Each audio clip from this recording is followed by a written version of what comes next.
Laura Bennett stepped off the shuttle onto a world that gleamed like shattered glass under three suns, and every instinct screamed at her to turn back.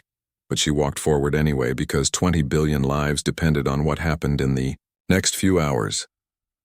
The Calith homeworld stretched before her in impossible architecture, where crystal towers grew from mountains and bridges of light connected floating platforms. And everything about this place whispered that humans did not belong.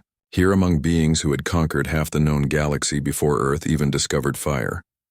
2 Calith warriors flanked her path, and they stood nearly 8 feet tall with violet skin that shimmered like oil on water, and their eyes glowed amber, with vertical slits that tracked her every movement, and she knew they could snap her spine without effort. But she kept her chin up and her steps steady because showing fear now would doom everything. The palace entrance yawned before her like the mouth of some ancient predator, and inside the temperature dropped 20 degrees and the walls pulsed with bioluminescent patterns that her briefing files said were the Calith written language, telling the story of their conquests. And Laura read the names of species that no longer existed and felt the weight of what failure would mean. Zyrina waited on a throne carved from a single piece of obsidian at the far end of a hall designed to make visitors feel small, and the Empress lounged, like a cat, who had already decided whether to play with her prey or simply devour it. And silver markings traced patterns across her arms and face that denoted royal blood, and a kill count that would make most soldiers weep.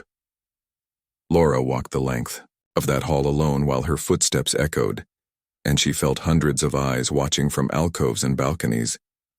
And she knew this moment would be studied by both species for generations, and when she reached the base of the throne, she did not bow but met Zyrina's gaze with steady calm.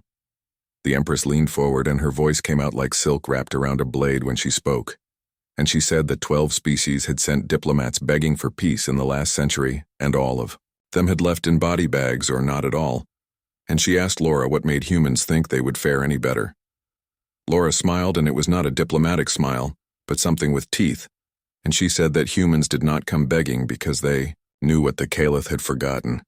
And Zyrina's eyes narrowed at that, and the temperature in the room dropped another 10 degrees, and guards shifted their weight ready to strike. But Laura continued, and she said that the Calith had inherited their empire from the architects who had built this civilization 10,000 years ago, and the Calith were mighty warriors, but they had never started from nothing, and Zyrina rose from her throne at that, and the guards tensed, but the Empress raised one hand to stop them. Laura pulled out a datapad and projected images into the air between them, and she showed Earth as it was 300 years ago, before the first colony ships and before humanity reached beyond their own moon. And she showed cities made of concrete and steel where humans crammed together by millions. And she showed wars that killed tens of millions over lines on maps and ideas in books. She showed nuclear weapons detonating and the mushroom clouds rising like mankind's tombstone. And she explained that humans had held the power to end their own species for nearly 2 centuries, and they came so close to using it that historians still argued about how they survived. And yet they chose to step back from that edge. Zyrina sat back down slowly, and her expression shifted from contempt to something that might have been curiosity. And she asked why Laura thought this mattered to beings who had perfected warfare across 1,000 worlds. Laura changed the projection, and now it showed humans in space and the first colony ships held together with welded metal and hope. And she explained that humans went to space in tin cans powered by controlled explosions, and they did it knowing that one mistake meant death. In the cold dark, and hundreds died in those early years, but thousands more lined up to take their place. She showed Mars colonies under domes where every breath was recycled, and every crop grown in soil that had never known life. And she showed Europa stations drilling through miles of ice to touch an alien ocean. And she showed humans doing all of this without inherited technology or ancient benefactors showing them the way. The Calith had been given the stars by the architects, and they had maintained that gift through strength and honor. But humans had clawed their way up from a gravity well that tried to kill them with every launch, and they did it with mathematics and determination, and an inability to accept that anything was impossible. Zyrina stood and descended from her throne, and she walked around Laura like a predator circling prey, and she asked if humans thought their stubbornness made them special, and Laura turned to follow her movement and said no. And that answer seemed to surprise the Empress. Laura explained that humans knew they were not the strongest or the smartest or the fastest, and they had met dozens of species that exceeded them in every measurable way. But humans had one advantage that could not be quantified, and they had learned through 10,000 years of fighting themselves that survival was not about being the best, but about refusing to quit. She told Xyrina about the Bronze Age collapse when every civilization around the Mediterranean fell and humans rebuilt, and she told her about the Black Death that killed a third of Europe and humanity recovered, and she told her about world wars that should have ended their species, and instead humans used those ashes to build something better. The Empress stopped pacing and studied Laura with new intensity, and she asked what humans wanted from this negotiation, and Laura said partnership. And Xyrina laughed, and it was not a kind sound, and she said that the Caliph did not need partners. They needed subjects or enemies. Laura nodded and said that was exactly why the Caliph Empire had not grown in 3 centuries, and the room went silent, and guards raised weapons, and Xyrina held up her hand again. But her expression had gone dangerous, and she told Laura to explain quickly. Laura showed new projections, and these were of human colonies spreading across 100 systems in just 2 centuries, and she showed trade networks and cultural exchanges and defensive pacts, and she explained that humans did not conquer. They adapted and they learned, and they built alliances with species the Caliph had dismissed as weak. She showed the Thessian hive minds who had been slaves under a dozen empires but now worked, with humans as equals sharing their ability to process information across billions of nodes. And she showed the Kryn, who had been refugees fleeing Caliph expansion, but now defended human borders with their natural armor and regeneration. Xyrina watched the projection cycle, and her expression shifted through emotions that Laura could not read. And finally the Empress asked why humans would share their advantages with species that offered them nothing in return.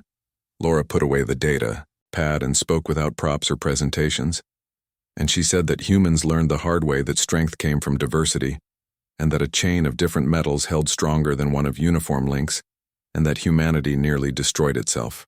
When they forgot this lesson, she told Xyrina that the Caliph were mighty, but they were stagnant, and they had spent 3 centuries maintaining what they inherited, instead of building something new, and humans were offering them a chance to be part of something that grew instead of slowly crumbling. The Empress returned to her throne, but she did not sit, and instead she braced her hands on the armrests and leaned forward, and asked what would happen if the Caliph refused and chose war.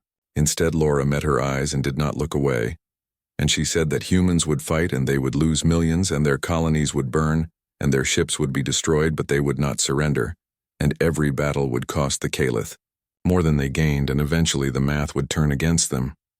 She explained that humans had fought wars of attrition before, and they knew how to make victory so expensive that it became defeat, and the Caliph could win every battle and still lose the war because humans would keep coming back with new tactics and new weapons and new allies until the cost became unbearable.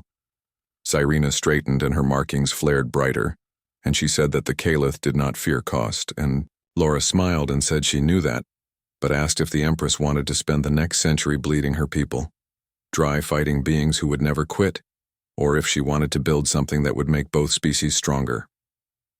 The throne room, doors opened, and Caliph military commanders entered, and they wore armor that had seen 1,000 battles, and their markings told of victories across dozens of worlds, and they demanded to know why the Empress wasted time with a human when war was the only answer. Xyrina looked at her commanders and then back at Laura, and she asked one final question, and she asked if humans truly believed that survival was worth any cost, and Laura said yes, and she said it without hesitation, because it was the one truth that defined her species. The Empress nodded slowly, and then she did something that shocked everyone in the room, and she extended her hand to Laura in the human gesture of greeting and agreement, and she said that the Caliph had conquered the weak and fought the strong, but they had never met beings who turned survival into an art form. She announced that the Caliph Empire would accept humanity's alliance, and her commanders protested, but Xyrina silenced.